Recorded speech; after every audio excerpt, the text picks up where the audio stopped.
ആ നിക്ക് ഞാൻ ഇങ്ങോട്ട് ഒതുക്കാം.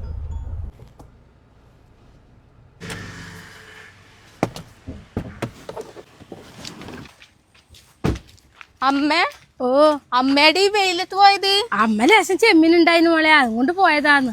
എന്തിനാന്നമ്മ? ഞാൻ അമ്മേനോട് പറയല്ലേ ഈ വെയിലത്ത് ചെമ്മീനൊന്നും കൊണ്ട് പോണ്ടാന്ന്. അത് സാരല്ല മോളെ, മോളെ ബുദ്ധിമുട്ടിപ്പിക്കണ്ടല്ലേ. എല്ലാ കാര്യത്തിനും മോളെ ബുദ്ധിമുട്ടിപ്പിക്കുമ്പോ അമ്മക്കും വിഷമമില്ലേ.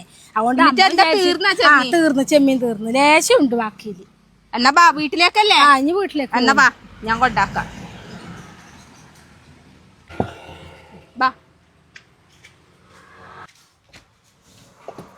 ഇതെന്താ ഉണക്ക ചെമ്മീനാ?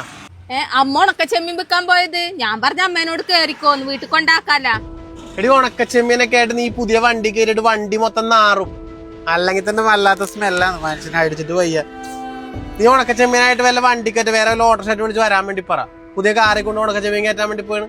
നീ കയറിയേ വാ, അമ്മ വല്ല നടന്നു വന്നോളൂ. അല്ലെങ്കിൽ ഒരു ഓട്ടോഷായിട്ട് വിളിച്ചിട്ട് അങ്ങോട്ട് വരാൻ വേണ്ടി പറ. മനുഷ്യൻ നാറിയിട്ട് ഉണക്ക ചെമ്മീൻ കൊണ്ടുകൊണ്ട് പുതിയ വണ്ടി കയറ്റാനായിട്ട്. കേറി ബാ കേറി പോവാൻ നോക്കാലോ. മോളൊരു കാര്യം, മോള് പോയിക്കോ. അമ്മ ഓട്ടോ ശരി തന്നെ, സജസ്റ്റ് പറഞ്ഞ ശരി തന്നെ. ചെമ്മീൻ വല്ലാണ്ട് മണക്കും മോളെ. ശരി, അമ്മ ഓർത്തില്ല, പുതിയ വണ്ടിയല്ലേ. മോള് പോയിക്കോ, അമ്മ പോയിക്കോ കേട്ടാ. അമ്മ പോകേ.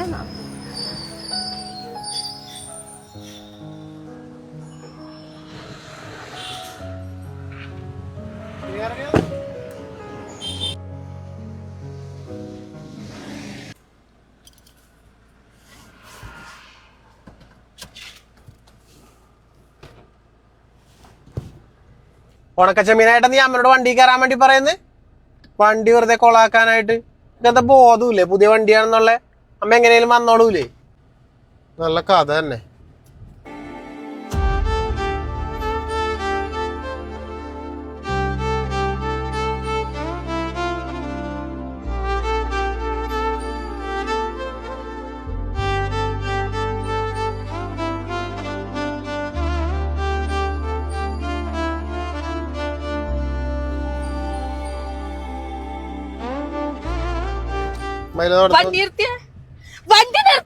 എന്തടി വണ്ടി നിർത്തേ.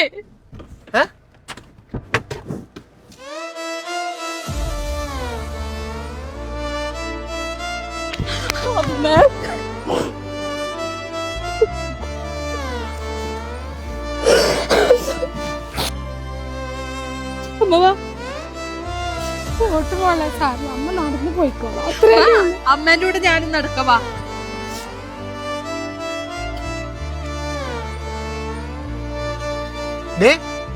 എന്ത് കേറാത്തെ? വന്ന് കേറി. വേണ്ടേട്ടാ, എന്റെ അമ്മ ഈ വണ്ടി കയറിയാൽ ഉണക്കച്ചെമ്മീൻ മണക്കുമല്ലേ ഏട്ടന്? ഏട്ടനൊരു കാര്യം അറിയുവാ? ഞാൻ ജനിച്ച കാലം മുതലേ ഇല്ലേ എന്റെ അമ്മ ഈ ഉണക്കച്ചെമ്മീനും കൊണ്ട് നടക്കുന്നതാന്ന്. അതുകൊണ്ടാണ് എന്നെ പഠിപ്പിച്ചതും വളർത്തിയതല്ലോ. എന്റെ അമ്മ ഏട്ടന്റെ ഈ പുതിയ കാറിൽ കയറിയാൽ ഉണക്കച്ചെമ്മീൻ മണക്കുമെങ്കിൽ എനിക്കും ആ വണ്ടിയിൽ കയറാൻ പറ്റൂല ഏട്ടാ. കാരണം ഈ അമ്മേന്റെ മോളാന്ന് ഞാൻ. ഈ അമ്മ എന്നെ വളർത്തിയത് ഈ ഉണക്കച്ചെമ്മീൻ വിറ്റിട്ടാന്ന്. അപ്പൊ ഞാനും ഏട്ടന്റെ ഈ വണ്ടി കയറിയ നാറുവേട്ടാ. വേണ്ട, എന്റെ അമ്മേന്റെ കൂടെ ഞാനും നടന്നിട്ട് പോയിക്കോളാം. ഞാൻ അങ്ങനെ പറഞ്ഞല്ലടി. സ്വന്തം കുടുംബത്തിനു വേണ്ടി, മക്കളെ പഠിപ്പിച്ച് വളർത്തി വലുതാക്കുവാൻ വേണ്ടി കഷ്ടപ്പെട്ട് പണിയെടുക്കുന്ന ഓരോ അച്ഛനമ്മമാരും ഓർക്കാറില്ല, താൻ ദിവസവും കൈകൊണ്ടെടുക്കുന്ന മീനിന് മണമുണ്ട്, താൻ ജോലി ചെയ്യുന്ന കൃഷിയിടങ്ങളിലെ ചേറിന് മണമുണ്ട്, ദിവസവും എടുത്തു പൊന്തിക്കുന്ന കല്ലിന് ഭാരമുണ്ട്, ചുട്ടുപൊള്ളുന്ന വെയിലിന് ചൂടുണ്ടോ എന്നൊന്നും. കാരണം അവർ ജീവിക്കുന്നത് സ്വന്തം കുടുംബത്തിനും മക്കൾക്കും വേണ്ടിയാണ്. പക്ഷെ ചില മക്കളെങ്കിലും അതൊക്കെ മറന്നു പോകാറുണ്ട്. വളർന്നു വലുതാകുമ്പോൾ കഷ്ടപ്പെട്ട് വളർത്തി വലുതാക്കിയ ആ അച്ഛനമ്മമാരുടെ വിയർപ്പിന്റെ മണം പിടിക്കാത്തവരുണ്ട്. അങ്ങനെയുള്ളവർ ഒന്നോർക്കുക, അവരുടെ ഓരോ ദിവസത്തെയും വിയർപ്പാണ് ഇന്ന് നിങ്ങളിലൂടെ ഓടുന്ന ഈ ചോര. അവർ ചോര നീരാക്കി ജോലി ചെയ്തതുകൊണ്ടാണ് ഇന്ന് നിങ്ങൾ ഈ നിലയിലെത്തിയത്. എന്തായാലും ഇവിടെ ഈ മകൾ അത് മറന്നില്ല, അമ്മയെ ചേർത്ത് പിടിച്ചു. ഈ മകൾ തന്നെയാണ് ആ അമ്മയുടെ ഏറ്റവും വലിയ ഭാഗ്യം.